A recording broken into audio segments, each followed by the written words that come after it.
नमस्कार, आप देख रहे हैं 4 टीवी न्यूज और मैं हूं आपके साथ स्वाति पांडे। वक्त हो चुका है न्यूज बुलेटिन का, तो चलिए रुक करते हैं खबरों की ओर। सूरजपुर के नेशनल हाईवे 43 स्थित कृष्णा ड्रेसेस में अचानक आग लगने से इलाके में अफरा तफरी मच गई। आग दुकान की ऊपरी मंजिल में लगी, जिसके बाद आसपास के लोगों ने तुरंत दमकल विभाग को सूचना दी। सूचना मिलते ही फायर ब्रिगेड की टीम मौके पर पहुंची और आग बुझाने में जुट गई। आग लगने के कारणों का फिलहाल पता नहीं चल सका है। मुख्य मार्ग किनारे स्थित दुकान में आग लगने से नेशनल हाईवे पर लोगों की भारी भीड़ जमा हो गई, जिससे यातायात भी प्रभावित हुआ।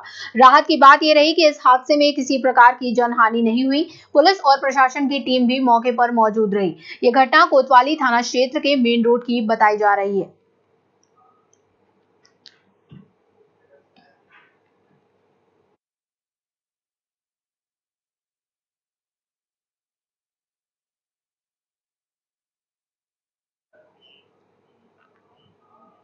अगली खबर गाजीपुर से है, जहां प्रदेश में तेज आंधी और बारिश ने भारी तबाही मचाई है। चंदौली और गाजीपुर में आंधी के चलते कई पेड़ और टीन शेड गिर गए, जिससे 3 लोगों की दर्दनाक मौत हो गई।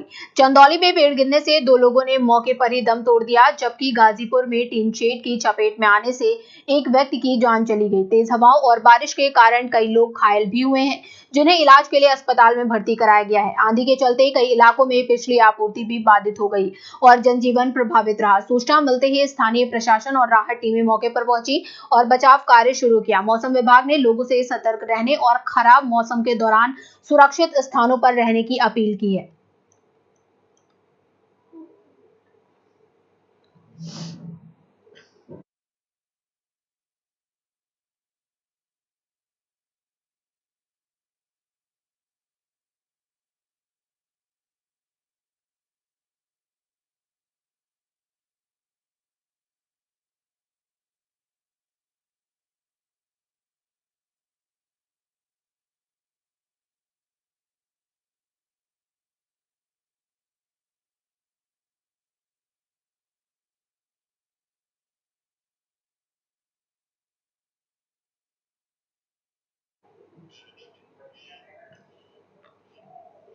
आंध्र प्रदेश में पेट्रोल और डीजल की कथित किल्लत को लेकर सियासत तेज हो गई है। राज्य सरकार में मंत्री कोलसू पार्थसारथी वाईएसआरसीपी पर लोगों में डर और भ्रम फैलाने का आरोप लगाया है। कृष्णा जिले के मुव मंडल के कार कपांडू में मीडिया से बातचीत करते हुए मंत्री ने कहा कि बुधवार तक हालात पूरी तरह सामान्य हो जाएंगे और जनता को घबराने की जरूरत नहीं है। उन्होंने कहा कि विशाखापट्टनम में गूगल के कार्यक्रम और राज्य में हो रहे बड़े निवेश से विपक्ष परेशान है, इसलिए जनता का ध्यान भटकाने के लिए गलत प्रचार किया जा रहा है। मंत्री ने दावा किया कि गठबंधन सरकार के कार्यकाल में राज्य में 9 लाख करोड़ रुपए से अधिक के निवेश के साथ कई उद्योगों और संस्थानों की आधारशिला रखी गई है। उन्होंने कहा कि देश में आने वाले कुल निवेश का 25% हिस्सा आंध्र प्रदेश को मिल रहा है। साथ ही बताया कि मुख्यमंत्री एन चंद्रबाबू नायडू लगातार पेट्रोल डीजल की स्थिति की समीक्षा कर रहे हैं, जबकि मंत्री नादेंडला मनोहर भी व्यक्तिगत दुख के बावजूद समाधान में जुटे हैं।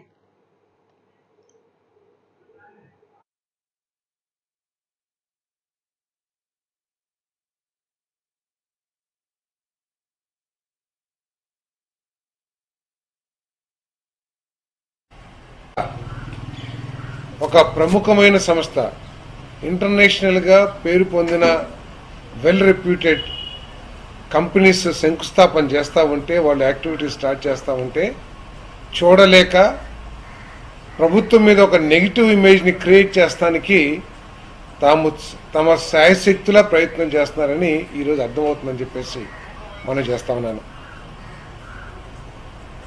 సజ్జల రామకృష్ణారెడ్డి గారు చెప్తారు పరిశ్రమలు ఏం తీసుకొస్తారని చెప్పేసి. ఇంకా పరిశ్రమలు రావటం అనేది ప్రశ్నించే స్థాయిలో లేదు, కళ్ళప్పగిచ్చి చూసే స్థాయిలోనే ఉంది అని చెప్పేసి సజ్జల రామకృష్ణారెడ్డి గారికి మనం చేస్తామని నేను. మొన్న ఆర్సిలరీ మిట్టల్ శంకుస్థాపన చేశాం. రేపు ఎల్లుండో 2-3 రోజుల్లో గూగుల్ శంకుస్థాపన చేయబోతా ఉన్నాం. రిలయన్స్కి శంకుస్థాపన చేశాం. ఇప్పటికీ 9.8 లక్షల కోట్ల పెట్టుబడులు శంకుస్థాపన చేసుకుని పనులు ప్రారంభించిన విషయాన్ని సజ్జల రామకృష్ణారెడ్డి గారు గుర్తించాలని చెప్పేసి మనం చేస్తాను. ఇంకా వారు 2019, 2024 మూడ్లోనే ఉన్నారో లేకపోతే జగన్మోహన్ రెడ్డి గారికి మళ్ళీ 4 గోడలకి కన్ఫైన్ అయ్యారో నాకు తెలియదు కానీ आंध्र प्रदेश के प्रसिद्ध सिंहाचलम श्री वराह लक्ष्मी नरसिंहा स्वामी देवस्थानम में चंदन प्रसाद की बिक्री भव्य रूप से शुरू हो गई है। बुधवार सुबह से ही मंदिर परिसर में बनाए गए विशेष काउंटरों पर श्रद्धालुओं की लंबी कतारें देखने को मिली। देवस्थानम अधिकारियों के अनुसार पहले ही दिन करीब 1400 भक्तों का चंदन प्रसाद वितरित किया गया।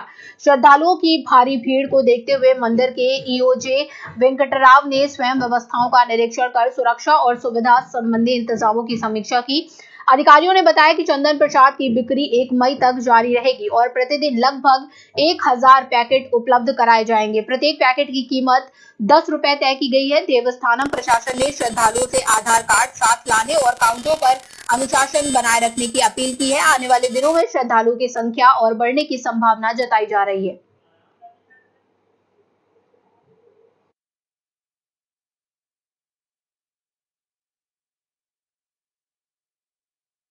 చంద్రం కోసం వస్తున్నాము। ఈ సంవత్సరం చాలా తొందరగా దొరికింది।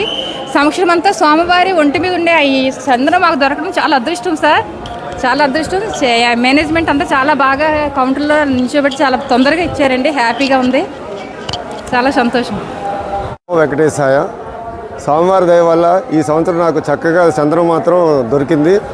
మన ఈఓ గారి ఆధ్వర్యంలో మన డిపార్ట్మెంట్ పోలీస్ డిపార్ట్మెంటు మీడియా అందరూ సహకారంతో చక్కగా అందరికీ ప్రతి ఒక్కరికి అందేటట్టు ఏర్పాటు చేశారు। ఈ సంవత్సరం స్వామివారి ఉన్న చంద్రం అందరూ నాకు చాలా భాగ్యంగా అనిపిస్తుంది, చాలా సంతోషంగా ఉంది। అందరికీ మా ధన్యవాదాలు।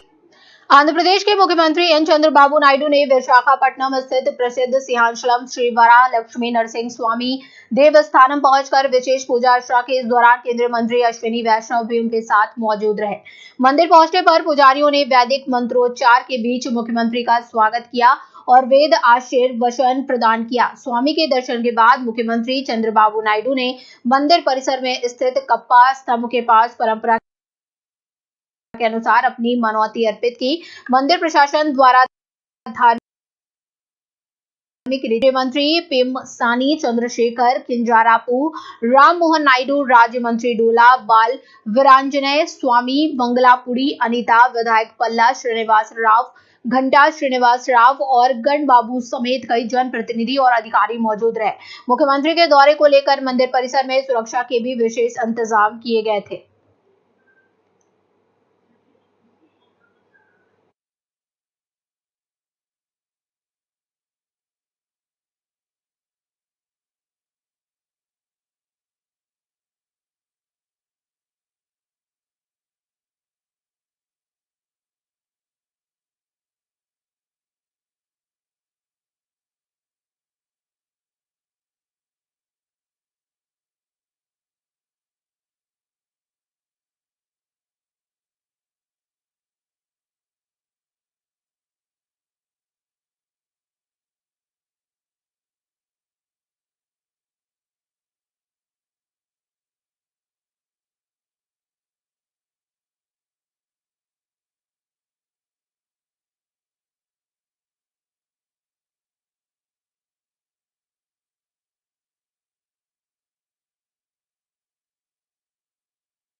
शाहजहांपुर में भीषण गर्मी के बीच आमजन को राहत पहुंचाने के उद्देश्य से गुरु कृपा जन कल्याण संस्था ने निःशुल्क शरबत और शीतल पेयजल सेवा शुरू करने की घोषणा की है।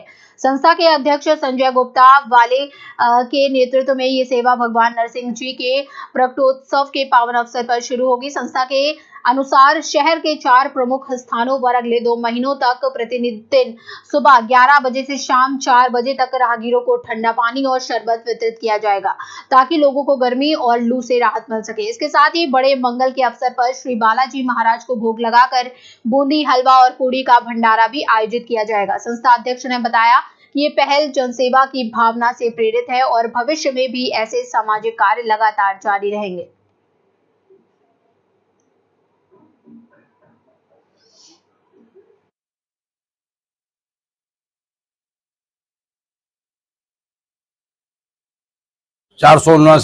उसके उपलक्ष्य में एक बहुत अच्छा धार्मिक कार्य का शुरुआत करने जा रहे हैं कल से।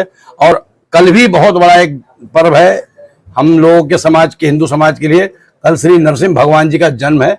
उस जन्म उत्सव के उपलक्ष्य में हम लोगों ने यहाँ पे शाहजहानपुर नगर में 4 स्थानों पे फिलहाल जगह तय कर ली गई है।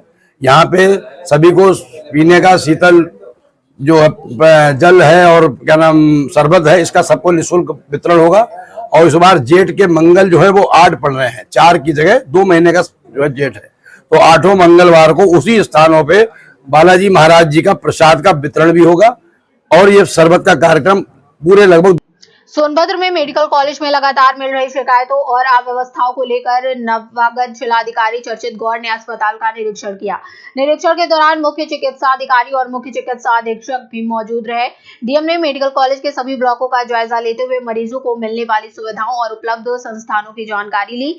जांच में बिजली कटौती, साफ सफाई की खराब स्थिति और डॉक्टरों व स्टाफ की कमी जैसी समस्याएं सामने आई। जिलाधिकारी ने माना कि इन अव्यवस्थाओं के कारण मरीजों और तीमारदारों को काफी परेशानी हो रही है। निरीक्षण के बाद उन्होंने भरोसा दिलाया कि बिजली, साफ सफाई और स्टाफ से जुड़ी समस्याओं का स्थानीय और शासन स्तर पर जल्द समाधान कराया जाएगा ताकि मरीजों को बेहतर स्वास्थ्य सुविधाएं मिल सके।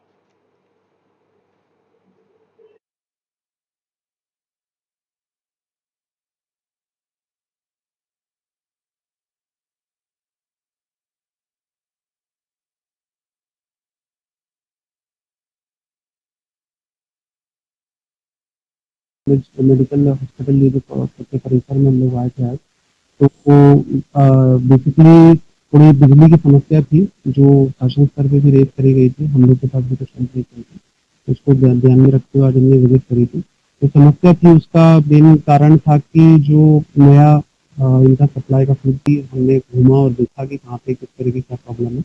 कुछ सफाई व्यवस्था से रिलेटेड कुछ इंस्ट्रक्शन हम लोगों ने दिए। इसके अतिरिक्त यहाँ पे मुझे बताया गया है कि यहाँ पे जो है स्टाफ की कमी है और नर्सिंग स्टाफ की भी कमी है और डॉक्टर्स की भी थोड़ी कमी है। तो उसको मद्देनजर रखते हुए हम लोग भी अपनी तरफ से भी एक बार कोशिश करेंगे। सीधे चलते हैं लाइव की ओर। आरक्षण की सुविधा का लाभ प्राप्त हो, इसके मार्ग में बाधक बनी Samajwadi party, Congress, DMK, TMC और इनके अन्य सहयोगी